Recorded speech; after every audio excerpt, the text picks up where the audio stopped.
चलिए question number है 75। Question number है 75। देखिएगा, क्वेश्चन कहता है 2 into 10 to the power 3, 2 into 10 to the power 3 plus क्या है 5 into 10 to the power 2 plus 0 into 10 to the power 1 plus 7 into 10 to the power 0। हो गया ना?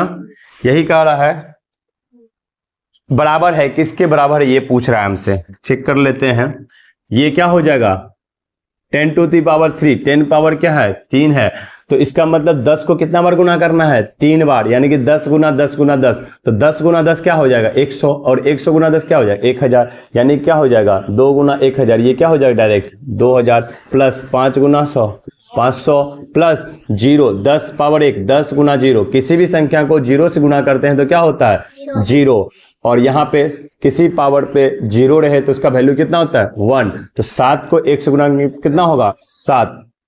कोई दिक्कत? वही लिखे, देखो यहाँ देखो 2507, 2507 आंसर। ऑप्शन चेक करेंगे तो ऑप्शन क्या हो जाएगा 4 नंबर। कोई दिक्कत? नेक्स्ट क्वेश्चन नंबर है 76। क्वेश्चन कहता है 56 को रोमन अंक में किस प्रकार से निरूपित किया जाए। 56 है, बहुत अच्छे से आप लोग को रोमन पढ़ाए हुए हैं, रोमन का कॉन्सेप्ट शुरू हो गया है। हम जानते हैं क्या 50 का रोमन, इसको किस प्रकार से बनाएंगे 50 प्लस 6 बोले थे ना, इस तरह से तोड़ लेने के लिए ताकि दिक्कत ना हो। तो यहाँ पे 50 का क्या होगा L और 6 का क्या होगा VI। कोई दिक्कत? ऑप्शन चेक करेंगे तो ऑप्शन क्या हो जाएगा 3। कोई दिक्कत? चलिए क्वेश्चन नंबर है 77। यहां पे क्वेश्चन है LXVII, LXVII यही है ना, इसका नंबर संख्या में बताना है ना। Yes sir. तो यहां पे हो जाएगा LXVII का LX मतलब क्या हो जाएगा 60 और प्लस 7 क्या हो जाएगा 67। ये क्या ना 50 10 60 है ना, और ये क्या हो जाएगा 7 का, ये ऑप्शन आंसर। ऑप्शन क्या है 2 नंबर। ठीक है, बहुत बढ़िया, बहुत सुंदर पढ़ रहे हैं आप लोग। क्वेश्चन नंबर 78 क्या है LXXVI, LXXVI यही है ना, यही है ना। यहां देखिएगा इसमें जो है LXX यानी 50 10 60 10 70, ये कितना है 70 प्लस ये क्या है 6, तो क्या हो जाएगा 73। Option number 1। बहुत बढ़िया, बहुत सुंदर, बहुत अच्छा। Question number 79। क्वेश्चन नंबर 79 क्या है 99 को रोमन लिपि में किस प्रकार से निरूपित करेंगे। ये हो गया 99। यहां देखिए हम इसको लिख सकते हैं 90 प्लस 9 क्या 9। ठीक है, यहां देखिए 90 को क्या लिखेंगे, हम जानते हैं क्या C होता है 100 का, और C में घटाएंगे क्या 10, तो ये हो जाएगा कितना XC। 90 कितना होगा XC, और IX क्या हो जाएगा 9 का, तो 90 9 99। कोई दिक्कत? Option number 2। Option 2। Question number 80।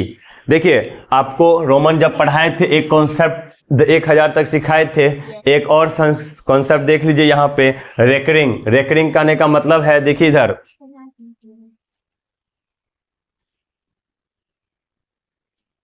Recurring का मतलब होता है जैसे क्या जैसे कि ये क्या है L है, अगर L है ये क्या है L है, और L पर रेकरिंग लगा हो, इसका मतलब होता है क्या 1000।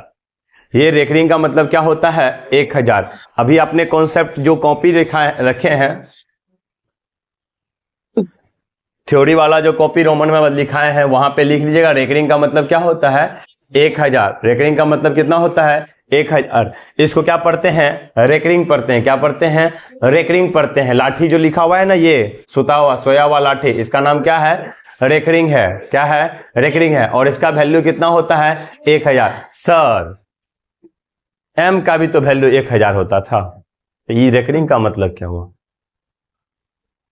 हाँ, दोनों का मतलब होता है 1000 ही। दोनों में अंतर देखिएगा क्या है। यहाँ पे अगर L पे रेकरिंग लगा हुआ है तो यहाँ पे इधर देखिए ध्यान से, ये क्या है 50, ये क्या है 50, और रेकरिंग का मतलब हम क्या बताए थे 1000, तो ये 1000 हो जाएगा, यानी 50,000 हो गया।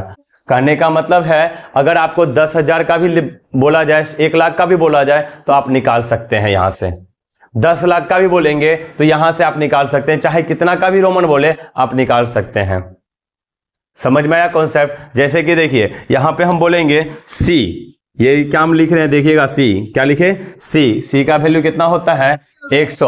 और इस रेकरिंग का पावर देखिए क्या है, यहां पे अगर इसके ऊपर में ये क्या दिए, टोपी पहना दिए, मतलब ये मुकुट पहना दिए, ये क्या है एक मुकुट है किसी का भी, पावर दिखाता है, ये तुम्हारी औकात दिखाता है सी का, जो तुम्हारी औकात कितनी है। तो यहां पे सी पर क्या है रेकरिंग है, और सी पर रेकरिंग का मतलब क्या होता है 1000। पहले सी अकेला था, किस में घूम रहा था 100 में, कितना में 100 में घूम रहा था, लेकिन जब यहां से यहां पे मुकुट पहन लिया तो इसका वैल्यू कितना हो गया, कितना हो गया देखते हैं जरा। 100 पे एक और 3 जीरो और लगा देंगे, ये कितना हो गया 1 लाख। कहां 100, कहां राजा रंग का, कहां गंगू तेली। नहीं समझ में आया? कहने का मतलब है इस रेकरिंग में अंतर समझे। हमने आपको क्या बोला, ये m जो है m का मतलब क्या होता है 1000, m का मतलब क्या होता है 1000। अगर रेकरिंग लगा हो तो इसका वैल्यू भी क्या होता है 1000, ठीक है। अच्छा अब चेक करते हैं एक बार, m पर रेकरिंग लगा के, m पे रेकरिंग लगाएंगे तो क्या होगा, ठीक है चेक करते हैं। ये लगा दिए m और इस पे लगा दिए रेकरिंग लगा दिए, तो हम जानते हैं क्या m का वैल्यू कितना होगा 1000, ठीक है। और 1 00, देखिए इकाई, दहाई, सैकड़ा, हजार, 10,000, लाख, 10 लाख, 10 लाख तक चले गए हम। आ रहा है समझ में? ये है रेकरिंग का पावर। एक और क्वेश्चन देखिए, ये देखिए डी क्या है, डी का वैल्यू कितना होता है, डी का वैल्यू क्या है 500। ये लो 500 इसकी औकात है, लेकिन ये जब टोपी पर चढ़ता है तो क्या हो जाता है देखते हैं। ये लगा दिए टोपी इस पे, कितना लगा इसका वैल्यू कितना हो गया 3 जीरो और हो जाएगा, 1 2 3, इकाई, दहाई, सैकड़ा, हजार, 10,000, लाख, यानी 5 लाख। कहां 500, कहां 5 लाख। ये बात समझ में आया? आ गया? इसको ध्यान से लिख लीजिएगा। चलिए क्वेश्चन नंबर, इसी कॉन्सेप्ट बेस्ड क्वेश्चन नंबर कितना है 80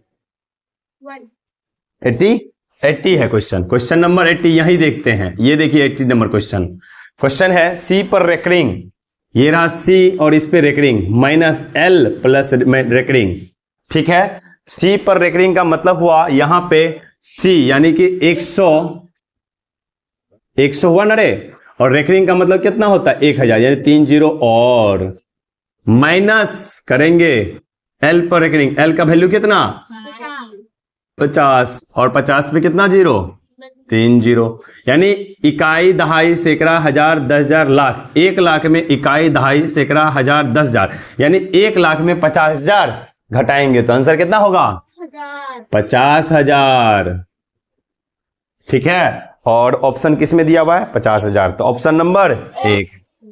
कोई दिक्कत? इस प्रकार से ये बनेगा, कोई दिक्कत? चलिए क्वेश्चन नंबर कहता है 81।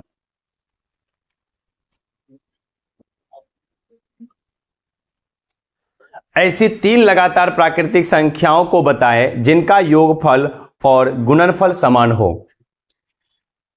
3 लगातार संख्या बनाना है जिसका गुणनफल और योगफल क्या होना चाहिए, समान होना चाहिए। ऑप्शन बेस्ड क्वेश्चन है। पहला ऑप्शन देखिए क्या है, पहला ऑप्शन क्या है 1, 2, 3, ठीक है 1, 2, 3। अब इस संख्या में अंक में 1 को जोड़िए प्लस 2 को जोड़िए प्लस 3 को जोड़िए, 2 3 5 1 6 हुआ, ठीक है। अब इसको गुना कीजिए, 1 गुना 2 गुना 3 कितना होगा 2 3 6 हो जाएगा। यानी कि कह रहा है इस संख्या को खोजिए जिसका अंक, ये योगफल और गुणनफल क्या होना चाहिए, समान होना चाहिए, और दोनों सब क्या होना चाहिए, लगातार होना चाहिए। तो ऑप्शन क्या हो जाएगा 1 नंबर, ठीक है। चेक करते हैं, क्रॉस चेक करते हैं। हमारा दूसरा ऑप्शन क्या कहता है कितना है? 2 3 4। ये लगातार संख्या तो है, लेकिन गुना करते हैं इसको 2 + 3, सॉरी जोड़ते हैं 2 + 3 3 4 7 हो गया। जोड़ेंगे तो कितना हुआ? 7 हुआ। और गुना करेंगे तो कितना हुआ? 2 × 3 = 6 × 4 = 24 हुआ। ये क्या हो गया? गलत। तीसरा ऑप्शन बताइए। 6, 7, 8। 6 7 13 7 20 1 21 हो गया। यहाँ पे जोड़ेंगे तो जोड़े तो कितना हुआ? 21 हुआ। और गुना करेंगे तो 8 7 56 गुना 6 हो जाएगा, मतलब ज्यादा हो जाएगा। ये भी नहीं होगा, गलत। चौथा ऑप्शन भी बोल ही दीजिए। 3, 4, 5। 3 + 4 7, 7 + 5 12। और गुना करेंगे तो 4 × 12 5 60 नहीं हुआ। तो ऑप्शन क्या हो जाएगा करेक्ट? 1 नंबर। कोई दिक्कत? चलिए, बहुत बढ़िया।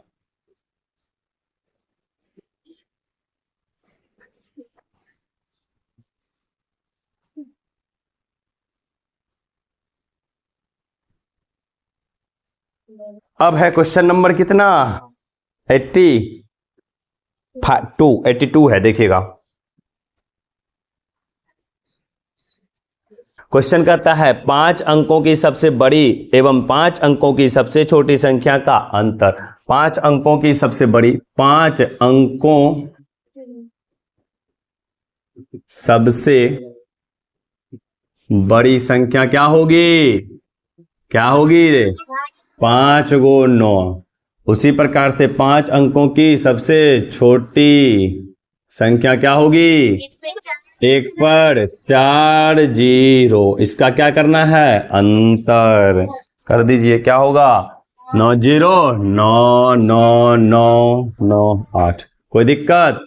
ऑप्शन 1 बहुत। 3 नंबर। कोई दिक्कत? चलिए क्लास में रहा कीजिए। क्वेश्चन नंबर लिखिएगा 83। क्वेश्चन कहता है 130 और 150 के बीच आने वाली अभाज्य संख्या को लिखिए। 130 और 150 के बीच आने वाली, चलिए लिखते हैं। ये हो गया 131, ये हो गया 132, 133, 134, 135, 136, 137, 138, 139, 140, 141, 142, 143, 144, 145, 146, 147, 148, 149 और 150। अब 130 से लेकर के 150 तक लिख दिए क्या? ठीक है, 130 भी लिख ही दीजिए। चलिए इसको भी लिखिए, 130 और 131। कोई दिक्कत? अब कह रहा है 130 और 150 के बीच में अभाज्य संख्याओं को लिखिए। कितने अभाज्य संख्या है? तो चेक करते हैं। 130, क्या 130 अभाज्य संख्या है? नहीं है। क्यों? क्योंकि ये 10 से भी विभाजित हो रही है। अभाज्य संख्या किसे कहते हैं? जो एक और स्वयं के अलावा किसी अन्य संख्या से नहीं कटे, तो वो संख्या क्या कहलाएगी? अभाज्य संख्या। तो 130 नहीं होगा, 131 होगा क्या? 3 1 4 1 5। देखिए हमेशा हम क्या करते हैं, 131 में हम चेक करेंगे क्या ये 2 से विभाजित हो रही है? नहीं है। फिर किससे चेक करेंगे? 3 से। 3 से देख करके पता नहीं चलता है, वो किससे पता चलता है? जोड़ करके। अगर 3 से विभाजित हो जाएगी तो मतलब मामला सेट हो जाएगा। 3 1 4 1 5, 131 को जो जोड़ते हैं तो 105 हो जाएगा। तो ये 3 से विभाजित नहीं होगी, 13 से विभाजित नहीं होगी, किसी से विभाजित नहीं होगी। तो पहला ऑप्शन क्या हो जाएगा? 131। इसको हम घेर दिए, पहला हुआ। बताइए 132 होगी क्या? हाँ, 2 से होगी विभाजित, है ना? अभाज्य संख्या नहीं है। 133, 3 1 4 3 7 नहीं होगा ना? कैसे होगी? 11 से हो रही है। 11 से हो रही है। चेक करते हैं। 11 का व्यवस्था का नियम क्या कहता है? सम और विषम स्थानों का योग बराबर होना चाहिए। तो यहाँ पे 3 1 4, ये 3, ये गलत हो जाएगा। ठीक है, ये 134 होगी क्या? नहीं होगी, क्योंकि ये 4 से 2 से विभाजित हो रही है, 4 है का स्थान पे। ये 5 है का स्थान पे, तो 5 से विभाजित हो रही है। ये 6 है तो 2 से विभाजित हो रही है। ये क्या होगी? 3 1 4 7 11। ये क्या हो जाएगा? एक अभाज्य संख्या होगा। कोई दिक्कत? यहाँ देखिए 144 होगी क्या? नहीं, 138 देखते हैं। ये 2 से हो जाएगी, 4 से हो जाएगी, 8 3 11 1 12, 3 से भी हो जाएगी, है ना। 139, 9 3 12 1 13, ये 3 से नहीं होगी। अब देखिए 9 3 12 1 13, तो ये क्या हो गया, एक अभाज्य संख्या होगा ना, Yes, sir. होगा ना। 9 3 12 1 13, 3 से भी नहीं हो रही है, 11 से भी नहीं, 9 1 10, 140 होगी क्या Yes, sir. अभाज्य संख्या। Yes, sir. अभाज्य संख्या नहीं होगी क्योंकि ये 0 है। 141, वो सर वो 4 1 5 1 6, देखिए 141 जो है ना 3 से विभाजित होगी, क्यों, क्योंकि इसको जोड़ते हैं 1 4 1 5 5 1 6, तो ये भी सॉरी ये क्या हो जाएगी, भाज्य संख्या होगी ना। 141 भाज्य संख्या हो गया, ये भी क्या होगी, भाज्य संख्या। ये 4 3 7 1 8, ये क्या हो जाएगी, अभाज्य संख्या। क्यों, क्योंकि इसको जब जोड़ते हैं 4 1 5 3 8, ये 8 आता है, 3 के पहरा में नहीं आता है, तो ये क्या होगी, अभाज्य संख्या। यहाँ पे 11 से विभाजित हो रही है ना, क्योंकि देखिए सम और विषम स्थानों का योग क्या हो रहा है, बराबर हो रहा है। तो यहाँ पे 3 1 4 और 4, तो ये क्या हो जाएगी, भाज्य संख्या। आया समझ में। चलिए 144 बताइए, वो नहीं होगी। 145 नहीं होगी। ये 146 भी नहीं होगी। क्यों, क्योंकि इकाई स्थान पे क्या है, 6 है, इकाई स्थान पे 5 है। 7 4 1 11, 7 4 11 1 12। 147 जो है, यहाँ देखिए 147 क्या हो रही है, 3 से हो रही है। क्यों, 4 1 5 7 12 हो रहा है, तो 12 क्या हो जाएगी, 3 के पहाड़ा में आता है, तो ये क्या हो जाएगी, भाज्य संख्या हो जाएगी। ये भी नहीं होगी। ये भी क्या होगा, ये क्या हो जाएगा, 4 1 5, इधर देखिए 4 1 5 8 13 हो रहा है, तो ये भी 2 से विभाजित हो रही है, 8 है इकाई स्थान पे, 0 2 4 6 8, तो ये भी नहीं होगी। चलिए 149 देखते हैं, 4 1 5 9 5 14, ये भी अभाज्य संख्या हो जाएगा, होगा ना। 150 क्या होगा, भाज्य संख्या होगा। अब गिन लिए टोटल कितना हुआ, 1 2 3 4। ऑप्शन बताइए क्या है, 4 2 नंबर ऑप्शन 2 नंबर। कोई दिक्कत, 83 का 2 नंबर आंसर है ना, 83 का 2 नंबर। ओके ठीक है, चलिए।